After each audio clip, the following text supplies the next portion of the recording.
Welcome to the Raven Space on YouTube. My name is Jason, and this is Raven Space Mailbag, where we answer your questions about the Baltimore Ravens. Thank you guys so much. If you want to be on the show, your question, please put in the comment section below. We'll use it. I'm excited. Throw those questions down there. Again, let's get right into it. Please subscribe to the Raven Space on YouTube for the best Baltimore Ravens content on the internet, and a special shout out to our Patreon subscribers. And we're going to go into the first question, which is from AJ Credon Sr., and his question is, why do NFL refs seem biased against the Ravens, especially Joe Flacco? Thank you so much for your question, and I think you have a point here. When I watch the Ravens play, it kind of feels like every other game there's a call that would have went the other way if we were the other team. If we were Tom Brady, Joe Flacco gets some certain calls. I really do believe that. Now, there's a couple reasons why this could be. One is Joe Flacco's a quarterback that is seen as a stronger quarterback. We've seen Ben Roethlisberger just get hit in the face mask by Haloti Ngata and no call, right? So it's not just Joe. Big quarterbacks, Joe, Ben Roethlisberger, Cam Newton, they all, deal with this. If you're a fan of the NBA, there's just this, you know that if you're a big man, you're going to get hacked, right? Dwight Howard and Shaq, they get hacked every single time they went to the hoop. Some of them got caught, some of them didn't, right? And so I think it's just our nature that to protect the small person, and or the weaker person, and so that's what referees do. Another reason is the culture of the team. People see the Ravens as a hard-hitting, knock you out team, and so when our team deserves calls, they don't get them, right? Because we're a tough, gritty team. I think those are the main two reasons. Because any other reason would be like conspiracy, which I'm not going there. So I think that's the two reasons. Either we have a big, strong quarterback, so he doesn't get the calls, or they see us as a tough team in the AFC North where it's cold. Because from my understanding, more finesse teams always get calls, but those rough, rugged teams, they don't really get the calls. So, I think it's a good question. I would love to see a person who has resources research that, but I think it's a good question. Thank you so much, and we're going to go into the next question from Pharaoh. And his question is, what offense is worse, the 2000 Ravens or this year's offense? Thank you so much for your question. And I think the answer is really, really, really plain. It's our offense this year. The 2000 offense, had a lot of flaws. They had a lot of issues, but they had a superstar who was a superstar. Jamal Lewis was a superstar, and he pushed that team further. Now we have better receivers now. We have better quarterback now. I wouldn't say we had a better offensive line now, but they had a superstar. We don't have any superstars on offense right now. We don't have a player that can take the game over. We don't have a quarterback that can take the game over. We don't have any running backs or receivers that can take the game over. Jamal Lewis at least was a running back that could take the game over, and we don't have that now. Also, they played in a time where defense was, effective. Again, we play in a time now where if you're a good quarterback with a good play caller, and a good crew around you, you're semi-unstoppable, right? You can play Aaron Rodgers, but Aaron Rodgers is he's gonna get you 21 points. It doesn't matter what else you do, Aaron Rodgers will get you 21 points. You can play against the Patriots will get you 21 points. Back in the day, it wasn't like that. 21 wasn't, even if you were a great quarterback, 21 wasn't guaranteed.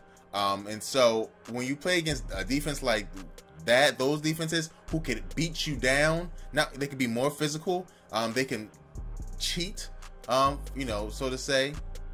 It's crazy, I don't want to say cheat, but now we see it as cheating. But they could hold you, the cornerbacks could hold you up the field back in the day, right?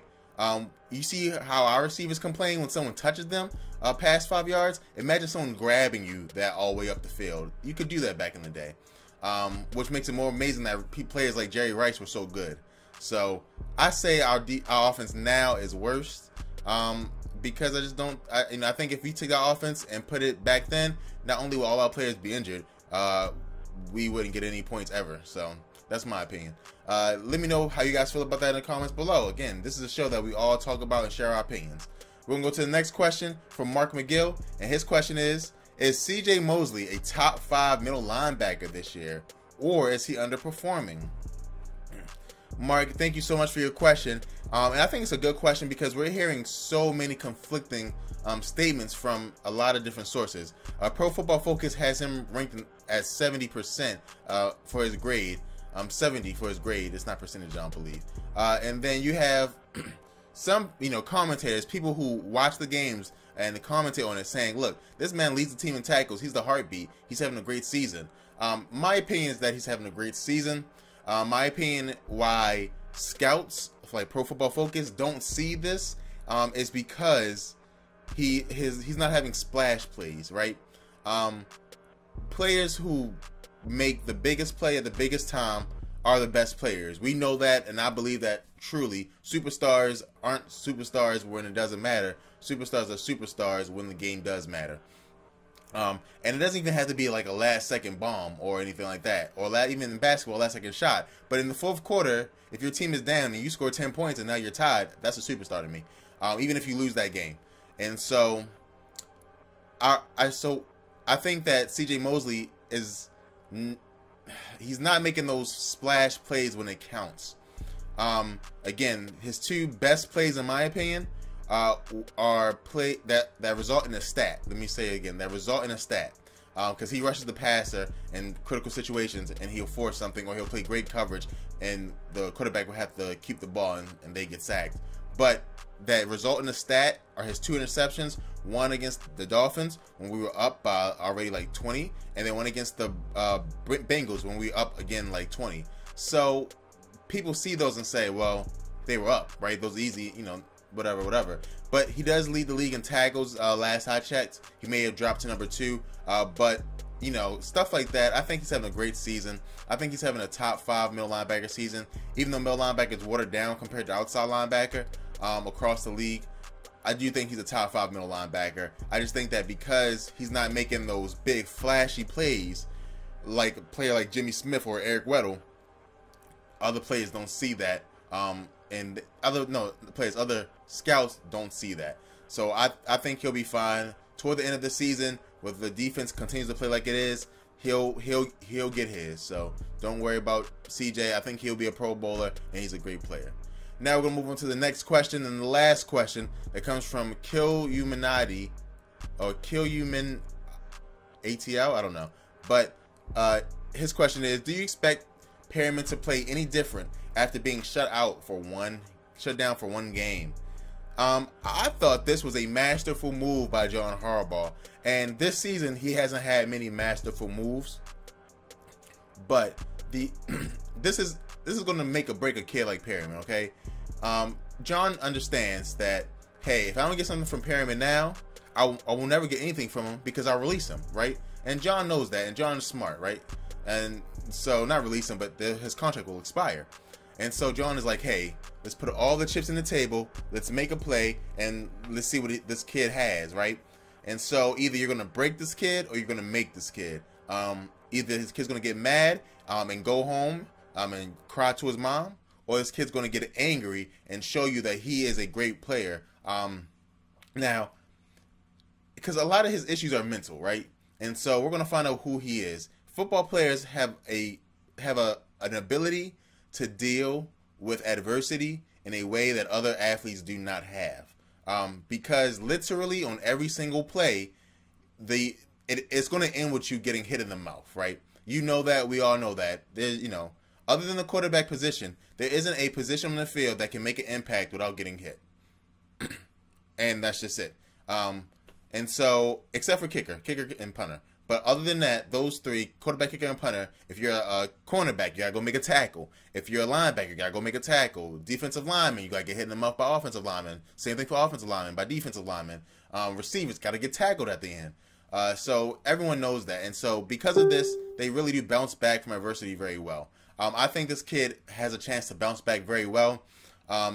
He understands football. His dad played football. He understands that it's going to, hey, bro, it's time for you to make a play. Because right now, we're only betting on potential. And right now, your potential don't look great. So I think there's a chance. I would say that there's a 60% chance he bounced back. And we don't need him to be a great player this year because we already know he can't be that.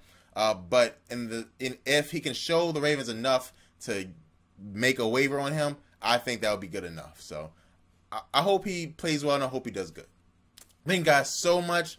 Please subscribe to the Raven Space on YouTube for the best Ravens content on the internet. As you guys can see, I did something a little different by having the pop in where you guys can see the pictures while I'm talking. If you like stuff like that, let me know. And I'll try to do more stuff like that and try to spice up the mailbag. So thank you guys so much and go Ravens.